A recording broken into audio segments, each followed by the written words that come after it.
salam. Bugün DİM 9-cu sinif testinə baxacağıq. İlk mövzumuz natural ədədlərdir. Natural ədədlərdən başlayırıq.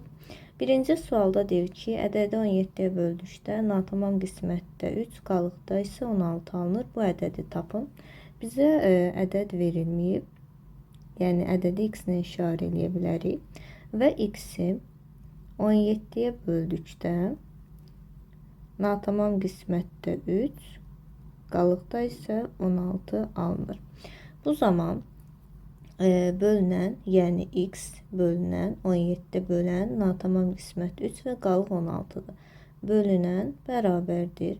Bölən, yəni 17 vurulsun 3, üstə gəlinsin 16 qalıq. Bölünəni tapmaq üçün böləni natamam qismətə vurub üzərinə qalıq gəlirik. 17'nin üstünə 17'ni 3'ə vuranda 51, üstünə 16 gələndə eləyir 67. Deməli burada cavab olacaq D variantı. İkinci sualda birinci sualdan eyni tiplidir, eyni formada həll olunacaq. Üçüncü sualda deyir ki, ədədlərdən hansı 18-ə qalıqsız bölünür? Burada biz 18-ə bölünmə qaydasından istifadə edəcəyik. Qayda belədir ki, 2-yə və 9-a bölünən ədədlər həm də 18-ə bölünür.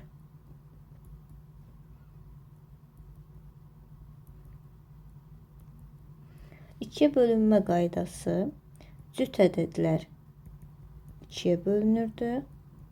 Yəni sonu 2, 4, 6, 8 və s. cüt ədədlərlə bitən bütün ədədlər 2-yə bölünürdü. Birinci 2'ye bölme qaydasına əsasən yoxlayaq. Burada A variantı cavabların arasından çıxır. Çünki sonu 1-lə, yəni tək ədədlə qutarır. B ola bilər, C ola bilər. D'də də yenə sonu 5 ilə bitdiyinə görə, yəni tək ədədlə bitdiyinə görə D variantında çıxırıq. Y variantında da eyni qaydada sonu 5 ilə, yəni tək ədədlə bitdiyinə görə Y variantında çıxırıq. Bizim iki cavabımız qalır, B və C variantı. İndi isə 9-a bölünmə əlamətini yoxlayaq. 9-a bölünmə əlamət də belə idi. Əgər verilən ədədin rəqəmlərinin cəmi 9-a bölünürsə, onda həmin ədəd 9-a bölünmüş olar. İndi B variantında olan ədədləri toplasaq, 7 üstə 4, 11, üstə 3, 14, 14 üstə 7, 21, 21 üstə 4 eləyəcək 25. Yəni bunların hamısını topladığımız zaman eləyir 25. 25 də 9-a tam şəkildə bölünmür. Ona görə B variantını götürməyəcəyik. Cavab C variantı qalır, amma yenə də yoxlamaq lazımdır. Buradakı ədədləri də toplayırıq. 4 üstə 7, 11, üstə 7, 18, 18 üstə 9 eləyəcək 27. 27 9-a tam bölündüyünə görə eyni zamanda bu ədəd 2-yə də, yəni sonucu ədədlə bitdiyinə görə 2-yə də tam bölünür. Ona görə C variantında olan ədəd 18-ə də qalıqsız bölünmüş olur. Dördüncü sualda hansı ədəd 15-ə qalıqsız bölünür? 15-ə bölünmə qaydası həm 3-ə, həm də 5-ə bölünürsə ədəd, o zaman 15-ə bölünür. Yəni 3-ə və 5-ə bölünən ədədləri tapmalıyıq. 3-ə və 5-ə bölünən. 3-ə bölünmə qaydası 9-a bölünmə qaydası ilə eynidir. Yəni verilən ədədin rəqəmlərinin cəmi 3-ə bölünürsə, həmin ədəd 3-ə bölünür. 5-ə bölünmə əlaməti isə verilən ədədin sonu 0 və ya 5 ilə bitirsə, həmin ədəd 5-ə bölünmüş olur. İndi variantlara baxaq. Burada bütün variantlarda sonu ya 0 ilə ya da 5 ilə bitir. Deməli, burada verilən ədədlərin hamısı 5-ə bölünür. Ona görə 3-ə bölünmə qaydasında yoxlayacağıq. Burada verilən ədədin rəqəmlərini toplayıram. 6 üstə 4, 10, 13, 20. Bu elədi cəmi 20. 23-ə tam bölünmədiyinə görə A variantını çıxırıq. B variantına baxırıq. 3, 4, 7, 13. Yenə cəm elədi 20. 20 bölünmədiyinə görə B variantı da doğru deyil. C variantında yoxlayırıq. 4 üstə 5, 9, 9 üstə 6, 15. 15 üstə 7 eləyir 22. C variantı da deməli doğru deyil. Çünki 22 3-ə tam bölünmür. Sonra burada 3 üstə 4 7, 7 üstə 7 14, 14 üstə 4 18. D variantı doğru variantdır. Çünki sonu həm 0 ilə qutarır, 5-ə tam bölünür. Həm də rəqəmlərin cəmi 18-dir. 18-dir 3-ə tam bölündüyünə görə deməli bu ədəddə 3-ə tam bölünmüş olur. 5-ci sualda deyir ki, x-in hansı qiymətində 2x 3, 5, 4 ədədi 9-a qalıqsız bölünür. Burada yenə 9-a bölünmə əlamətindən istifadə eləməliyik. Yəni verilən ədədin rəqəmlərinin cəmi 9-a bölünürsə, həmin ədəd 9-a bölünür. Ona görə də buradakı ədədləri toplayıram. Yəni 2 üstə 3, üstə 5, üstə 4. Bu da eləyəcək 9, 14. 14-dürsə, 14-ün üstünə neçə gələndə 9-a bölünən ədəd eləyər. Burada x 4 ola bilər. Başqa variantlara da baxıram. 4 cavabı variantda var. O zaman ona görə Y variantı bizim cavabımız olur. 6-cı sualda ədədi 8-ə böldükdə qalıqda hansı ədəd ola bilməz? 8-ə böldükdə ümumiyyətlə istənilən ədədə böldükdə alınan qalıq böləndən böyük olmamalıdır və yaxud bölənə bərabər olmamalıdır. Yəni 8-ə bölmədən söhbət gedirsə qalıqlar 1, 2, 3, 4, 5, 6, 7 ola bilər. Və yaxud 6-ya bölmədən söhbət gedirsə qalıqlar 1, 2, 3, 4, 5 ola bilər. Yəni həmin ədədə bölənə bərabər və ya böləndən böyük ola bilməz. 7 ola bilər, 5 ola bilər, 3 ola bilər, 1 ola bilər, amma 9 ola bilməz. 7-ci sualda yenə ədədlərdən 2-yə və 5-ə tam bölünəni göstərin. 2-yə bölünmə əlaməti sonu cüt ədədlərlə bitən ədədlər 2-yə tam bölünür. Eyni zamanda sonu 0 ilə bitən ədədlər də 2-yə tam bölünür. 5-ə bölünmədə isə sonu ya 0 ilə bitməlidir, ya da 5 ilə bitməlidir. İndi burada A variantı və C variantı çıxır. Çünki bunlar 5-ə bölünmür. Birinin sonu 8 ilə bitir, biri 2 ilə. Eyni zamanda B ilə də D çıxır. Niyə? Çünki bunun sonu 5 ilə bitir, 2-yə bölünmür. Sonu 5 ilə bitir, 2-yə bölünmür. Qalır əlimizdə Y variantı. Sonu 0 ilə bitdiyinə görə 5-ə bölünür. Eyni zamanda 2-yə də bölünür. Çünki 2-yə bölünmə əlamətində sonu 0 və cüt ədədləri götürə bilərik. 8-də 2-yə və 3-ə tam bölünən ədədlər. Yenə birinci 2-yə bölünmə əlamətini yoxla, yəni cüt ədədləri tapaq. Burada C variantı olmaz, Y variantı olmaz. Çünki bunlar cüt ədəd deyil. Sonu tək ədədlə bitir. 3-ə bölünmə əlamətdə nə idi? Rəqəmlərin cəminə baxırdıq. Əgər rəqəmlərin cəmi 3-ə bölünürsə, deməli həmin ədəd özü də 3-ə bölünür. Ona görə də əlimizdə qalan 3 variantı yoxlayırıq. Yəni bir-bir toplayırıq.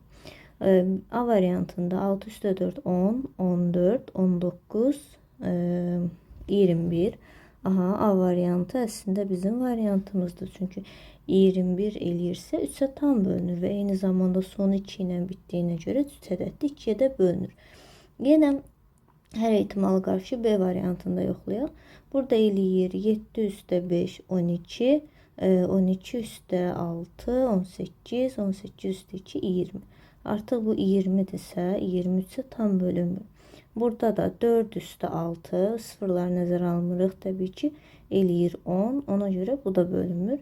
Elə cavabımız oldu A variantı. 9-cu suala baxaq. Deyir ki, kitab, dəftər və qələmin birlikdə qiyməti 16 manatdır. Biz bunların ayrıca qiymətlərini bilmədiyimizə görə işarələmədən istifadə eləməliyik. Yəni yazırıq kitab, kitabın qiyməti x olsun. Dəftərin qiyməti dəftər bu olsun, y ilə işarə eləyib. Qələmin qiymətində z ilə işarə eləyib. İndi birlikdə qiyməti 16 manatdır. Yəni kitab, dəftər, qələmin qiyməti x üstə gəlinsin, y üstə gəlinsin, z bərabərdir 16 manata. Sonra deyir ki, hər birinin qiyməti 2 manat artarsa, yəni bu qiymətlərin üstünə 2 manat da gəlir. O zaman olur x üstü 2, kitabın qiyməti 2 manat artıb. Mötərizədə yazmaq lazımdır ki, qarışmasın bir-birinə. Sonra dəftərin qiyməti artıb, y üstü 2, üstə gəl, ən sonda da qələmin qiyməti artıb, z üstü 2 bərabərdir. Və bizə deyir ki, hər birindən bir ədəd almaq üçün nə qədər pul lazım olacaq. İndi biz burada toplamanın qruplaşdırma xassəsindən istifadə edirik. Yəni, mən x, y, z-i bir qruplaşdıraram. Bir yerdə yaza bilərəm. Sonra 2'ləri də toplayaram. 2 üstə 2, 4 üstə 2, 6. Bu da bərabərdir. X üstə y üstə z-in qiyməti verilib mənə 16. Yəni, ümumi qiymət 16. Üstünə də 6'ın gələndə cavabım eləyəcək 22. Deməli, qiymət artımından sonra 22 manat pul verilmiş olur. 10-cu sualda deyir ki, ədədlərdən neçəsi təkdir? Bunun üçün əvvəlcə tək ədədlər, cüt ədədlər bilmək lazımdır. Tək ədədlər 2-dən başlayır, 2-2 artaraq davam edir. Yəni 2, 4, 6, 8, 10, 12 və s. bu qaydada davam edir. Tək ədədlər 1-dən başlayır. Yenə 2-2 də artaraq davam edir. Yəni 1, 3, 5, 7, 9, 11 və s. İndi burada ədədin tək və cüt olmağına baxmaq üçün sonuncu rəqəminə baxırıq və yaxud 2-yə bölünürmü, bölünmürmü ona baxırıq. Yəni 22. 2 ilə bitibsə cüt ədəddir. Bunu götürmürük. 55. 5 tək ədəddir. 63. 3 tək ədəddir. 88. 8 cüt ədəddir. 100. 300 tək ədəddir. Ümumiyyətlə sonu 0-la 1, 0, 2, 0 fərqi yoxdur. Neçə 0-la bitirsə bilsin, bunlar cüt ədəddir. Çünki 2-yə bölünürlər. 303 sonu 3 ilə bitirsə artıq tək ədəddir. Bu 399'un da sonu 9 ilə bitirdiyi olur. Tək ədəd. Deməli bizim 4 dənə tək ədədimiz. 11-ci sualda ədədi 7-yə böldükdə qalıq hansı ədəd ola bilməz? Bayaqki tapşırıqdan da bu da, yəni ədədi 7-yə böldükdə qalıq 7-dən böyük ola bilməz. 7-yə bərabər də ola bilməz. Ona görə 6 olar, 4 olar, 2 olar, 1 olar, amma burada 8 olmaz. Çünki 7-dən böyükdür. 12-ci sualda ulduzun əvəzinə hansı rəqəm olmalıdır ki, bu 4 rəqəmli ədədi 9-a qalıqsız bölünsün? Yəni 9-a bölmə əlamətini tətbiq edirik. Yəni buradakı ədədlərin rəqəmlərin cəmini tapırıq. 6 üstə 4 üstə gəlsin 3. Bu elədir 13. İndi 13'ün üstünə neçə gələndə 9-a bölünən ədəd eləyər. Bir variantlar da yoxlaya bilərik. Məsələn 6 gəlsə 19 eləyəcək. 19 9-a tam bölünmür. 8 gəlsə eləyəcək 21. 21 9-a bölünmür. 5 gəlsə 18. 18 9-a bölünür. Cavabımız budur. Amma D ilə Y-ni də yoxlayaq. 13 üstə 7 eləyəcək 20. 9-a bölünmür. 13 üstə 9 22. Bu da 9-a bölünmür. Sonra yenə 13 də 12 ilə eyni tiplidir. Gəldi 14. 630 ədədinin neçə müxtəlif sadə vuruğu var? Ümumiyyətlə sadə vuruğları tapmaq üçün verilən ədədi sadə vuruqlara ayırmaq lazımdır. Yəni ayrılışı yazmaq lazımdır. 630'u necə sadə vuruqlara ayırırıq? Burada 630'un bölündüyü ədədləri yazırıq, amma ən kiçik ədəddən başlayırıq. Hansı ola bilər? 2. 630 2'ye bölünür. Çünki son 0-dan bitirsə 2'ye bölünür. O zaman neçə eləyəcək? Bu eləyəcək 315. İndi 315 2'ye bölünmür. 3'e bölünürmü? Baxaq. Rəqəmlərin cəmi 9'dur. 3, 1, 5'in cəmi 9'dur. Yəni 9 3'e bölünürsə 315 də 3'e bölünür. Bölünsün 3. Bu eləyəcək 105. 105 də eyni qayda ilə 3'e bölünür. O da eləyəcək 35. 35 də 2'ye bölünmür, 3'e bölünmür, amma 5'e bölünür. Bu eləyəcək 7 dəfə. 7 sadə ədəddir. Sadəcə özünə bölünür. 7 bölü 7 elədi 1. İndi əgər bizə desəydi sadə vuruqlar, o zaman biz bunların hamısını götürəcəkdik. Yəni 2, 3, 3, 5, 7. Bu zaman olacaqdı 5 dənə sadə vuruq.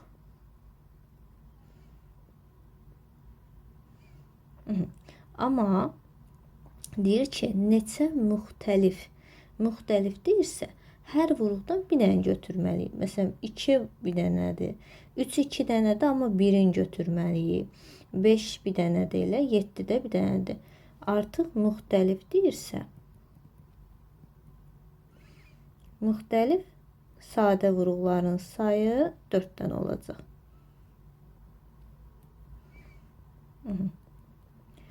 Çünki müxtəlifdir. Boş sadə vuruq desə hamısını götürür, müxtəlif desə hər birindən bir dənə götürür. 15-ci sual. 15-ci sual hesablamadır, amma asan formada hesablamağı bilməliyik. Yəni buradan baxıram. 38 vur 57 üstə 42 vur 57. Hər ikisində 57 vuruğu var. Aha. Burada da eyni qaydada hər ikisində 37 vuruğu var. Onda mən bu vuruqları mötərizə xaricinə çıxarda bilərəm ki, daha rahat hesablayım. Birinci bu hissədə 57-ni mötərizə xaricinə çıxarsam, vurulsun. Mötərizənin daxilində qalacaq 38. Üstə gəlsin. Burada 57-ni çıxardanda qalır 42. Çıxılsın. Burada da 37 hər ikisində var deyə 37 mötərizə xaricinə çıxartdım. Burada 38 üstə gəlinsin 42 olacaq. Burada çıxmadı, amma burada toplam olur. İşarə dəyişir. Niyə işarə dəyişir? Çünki mötərizənin qarşısına mən mənfi işarəni çıxardıramsa, mötərizənin daxilindəki işarə əksinə dəyişməlidir.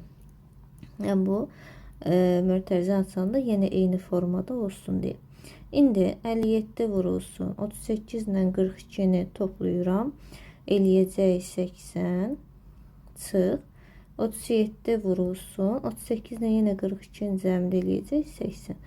Aha, burada da yenə ortaq vuruq alınırsa, yenə 80-i mötərizə xaricinə çıxartdım. Olacaq 57 çıxılsın 37. O zaman 80 vurulsun. 57-dən 37 çıxanda eləyir 20. Bu da eləyəcək 1600. Cavab olacaq Y variantı. 16-cı sualda yenə eyni qaydada həll olunacaq. Yəni burada 37-ləri, burada da 24-ləri mötərizə xaricinə çıxardıb hesablama aparmaq lazımdır. Gəldik 17-ci sual. 17-ci sualda əkov və əbovdan söhbət gedir. Burada əkov və əbovu tapmamışdan qabaq diqqət eləmək lazımdır ki, 19, 38 və 12, 13. Yəni nə deməkdir? 38 19-a tam bölünür. 38 bölünən 19-sa böləndir. Əgər belə bir qaydamız var idi, əkov AB-də deyək ki, A B-nin böləndirsə, A B-nin bölənidirsə, onda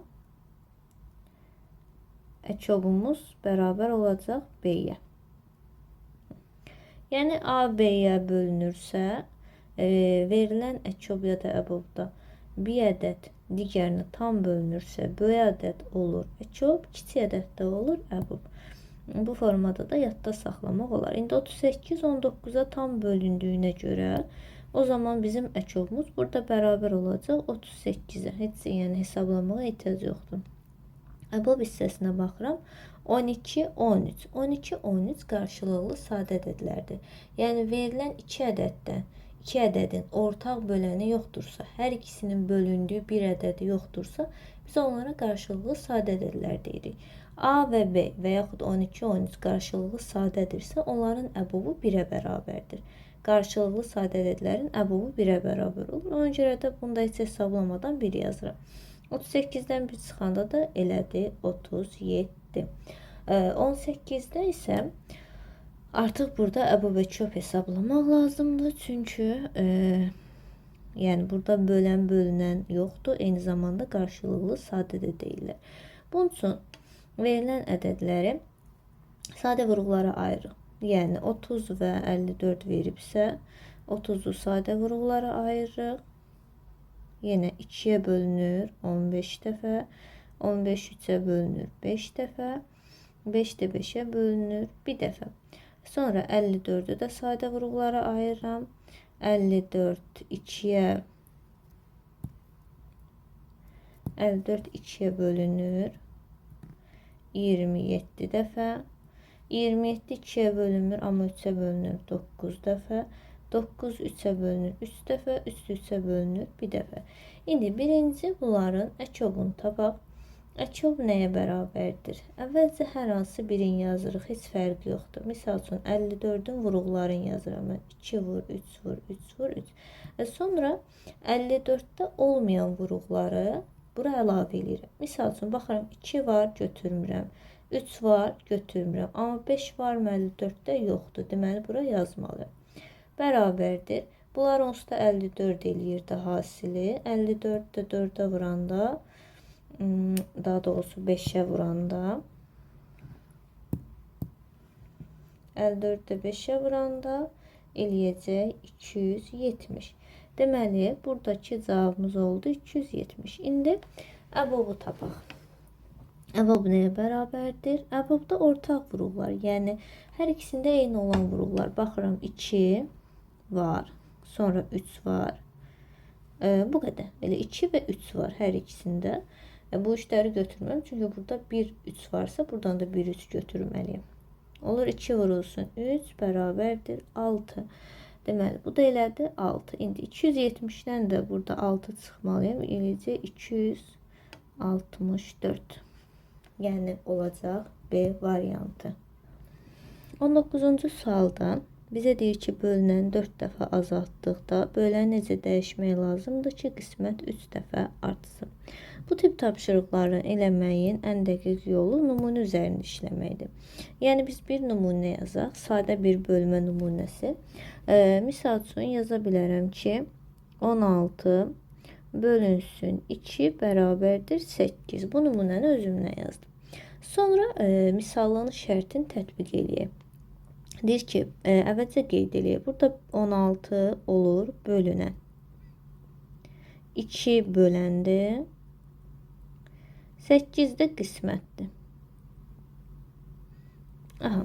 İndi tapşırıqda deyir ki, bölünəni 4 dəfə azaltdıqda, 4 dəfə azaltmaq deyirsə 4-ə bölməliyik. Dəfə azaltmaq deyirsə bölürük, dəfə çoxaltmaq deyirsə vururuq. Deməli 4 dəfə azaltdıqda deyirsə 4-ə bölürük. Aha. Bizim burada bölənimiz neçədir? Bölünənimiz daha doğrusu neçədir? 16'dır. 16'nı 4 dəfə azaltmaq, 16'nı 4'ə bölürük. O da eləyir 4. Aha. Sonra nə deyir? Böləni necə dəyişmək lazımdır? Bölənlə bağlı bilmirik hələ necə dəyişmək lazımdır. Qismət 3 dəfə artsın.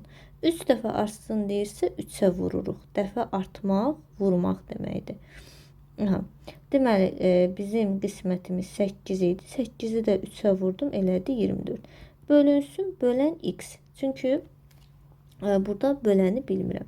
İndi x nəyə bərabər olacaq? Buradan x-i tapmaq üçün 4'ü 24'ə bölməliyim. Yəni kəsrədə dalında, amma bu formada da olar. Sonra 4 ilə 24 ixtisar gedər, 4'ə gedər, 4 4'ə bir dəfə, 24 4'ə 6 dəfə. X olacaq 6'da 1. Və nə deyir? Böləni necə dəyişmək lazımdır? Bizim bölənimiz 2 idi. Yəni əvvəl yazdığımız 2 idi. Sonra oldu 6'da 1. Sözsüz ki azalıb. Yəni 2 imiş, sonra 6'da 1 olubsa azalıb. Amma neçə dəfə azaldığını tapmaq üçün əvvəlki böləni sonraki bölənə bölürük. Bu da eləyəcək 12.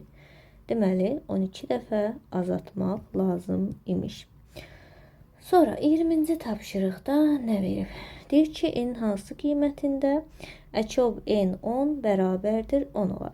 Aha, bayaqçı tapşırıqda dedim ki, əgər bir ədəd digər ədədə tam bölünürsə, böyük ədəd, yəni bölünən olurdu əkob, bölənsə olurdu əbob. İndi burada əkobdan söhbət gedirsə və əkob 10'a bərabərdirsə, deməli n 10'un bölənləri olmalıdır. Yəni 10'a tam bölünən ədəd olmalıdır ki, n-in yerinə həmin ədədləri qoyduqda əkobumuz 10 olsun. 10'un bölənləri, baxay variantlara, 1, 5, amma 8 olmaz. 3 olmaz, 10 3'ə bölünmür. Yenə 3 olmaz. 1, 2, 5, 10. Burada da 8 var, olmaz. Deməli, burada n olmalıdır 1, 2, 5, 10. Yəni, n-in yerinə 1 ilə 10'un əkobu 10 eləyir. 2 ilə 10'un əkobu yenə 10 eləyir. 5 ilə 10'un əkobu 10 eləyir və 10 ilə 10'un da əkobu 10 eləyir. Çünki burada bunlar n-in bölənləridir və n 10 olaraq tam bölündüyünə görə burada D variantını götürə bilərik.